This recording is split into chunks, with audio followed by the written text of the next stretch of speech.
Good afternoon, everybody. Hi, I am the con chair this year and the president of Otakon. My name is Bob.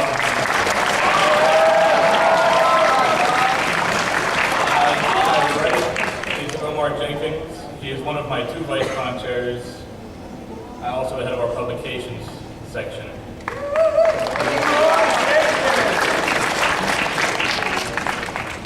And actually, I'd like the rest of you to introduce yourself.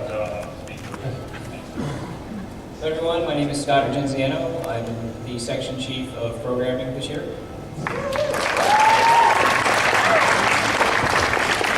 Good morning, everybody. My name is Michael Lee, and I'm the head of logistics and operations.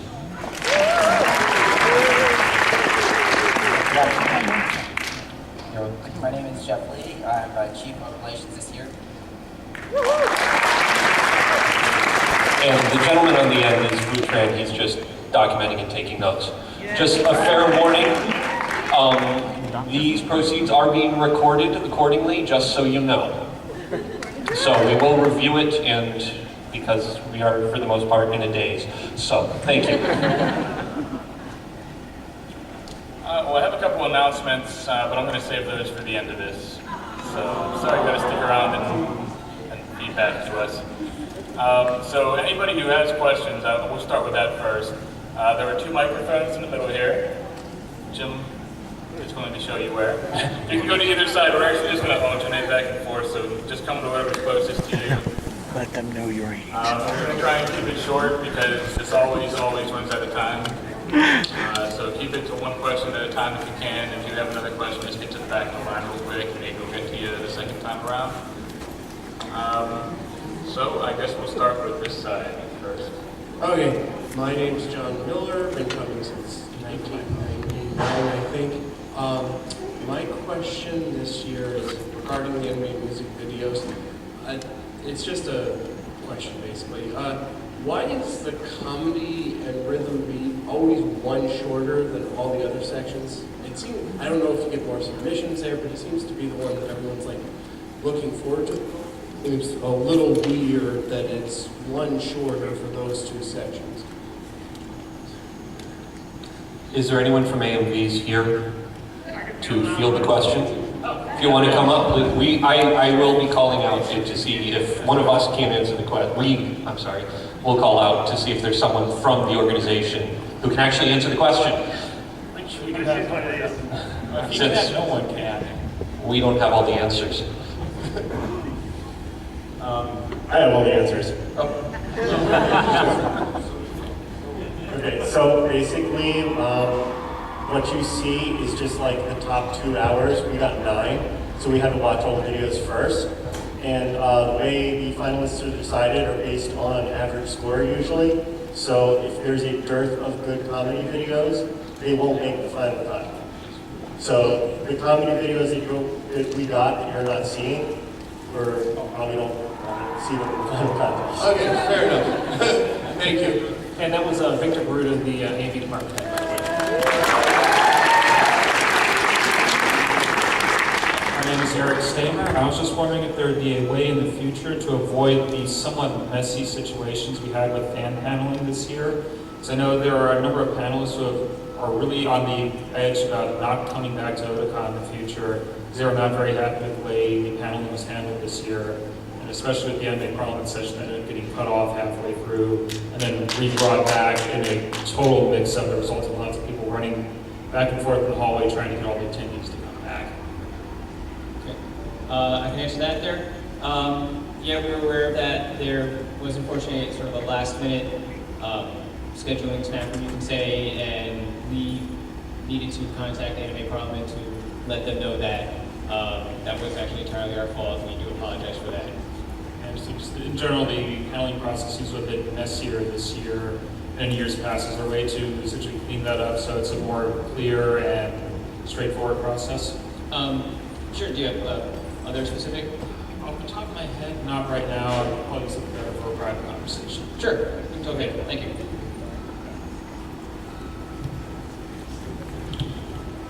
Hi.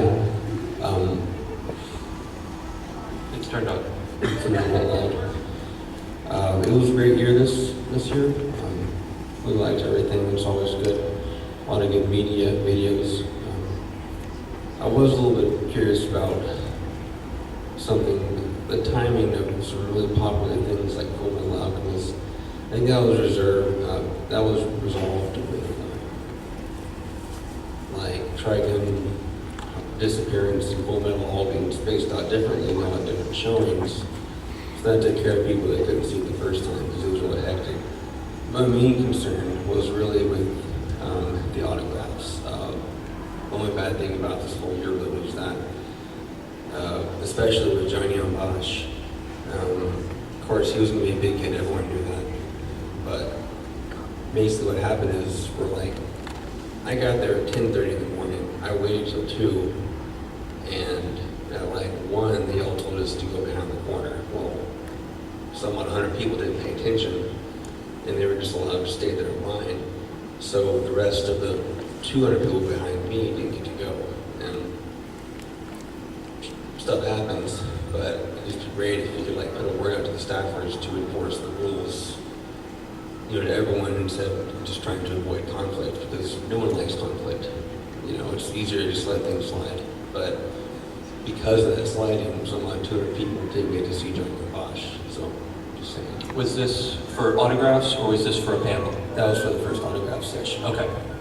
Thank you. My name is Tim Ogle. I'm head of autograph section. For the Johnny Bosch session, we did clear out any of the people that were in line before we started adding people from the cover area that we told people to wait. So there was no way that had snuck into where they weren't supposed to be and then got in ahead of the people that were in the proper place. If you didn't get into the proper position to rejoin the line when we actually started the official line, then I'm sorry about that, but we do try to make it as fair to everybody who does play by the rules as possible, and we do try to keep the areas that aren't the official line spaces clear as much as we possibly can.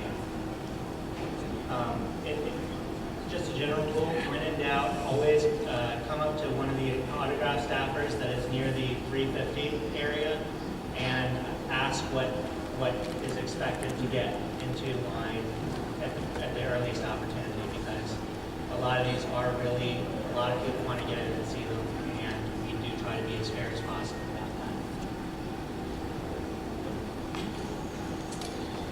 Hello, I've been coming to the Otakon for a couple of years now, and I just have to comment that all the years I've been coming here, this has probably been the worst year for lines that of any kind I've been to. I understand that you guys have a lot of people coming here, you don't have a caps anymore, but it's gotten to the point where that if you're not, even for an hour early to some of these things, there's still no guarantee that you're even going to get in.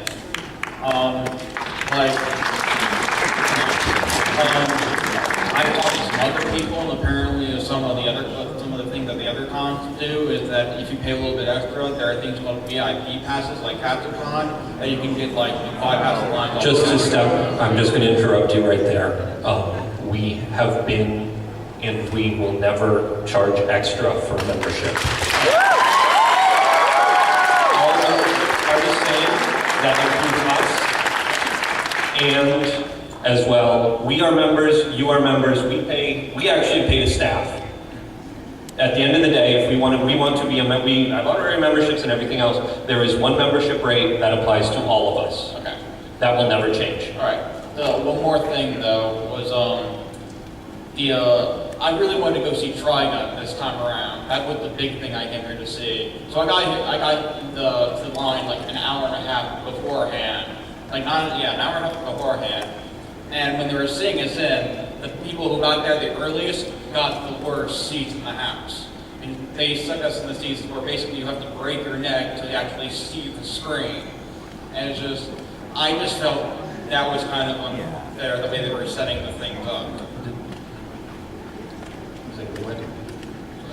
There are some concerns with our, thank you very much. There are some concerns that I have with how we have been seating some things, and there are some discussions that will be made on how things are handled. I can't promise it will be better, but it will be better. All right, thank you. I just gotta say that I do love your con. I look forward to coming back next year. Thanks for all the awesome stuff you have done today, and it's been really great fun.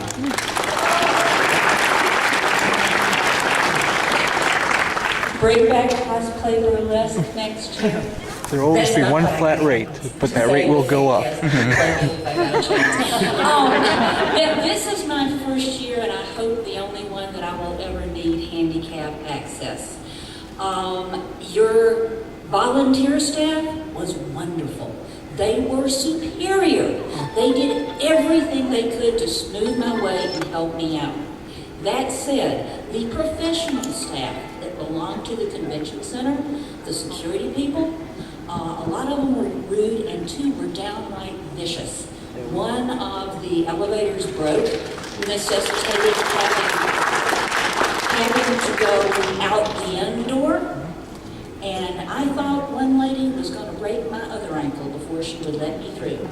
And finally, one of the volunteer staff came over and reasoned with her, and she still wasn't happy, but they did let me get on the elevator. So just wanted to feed that back to you.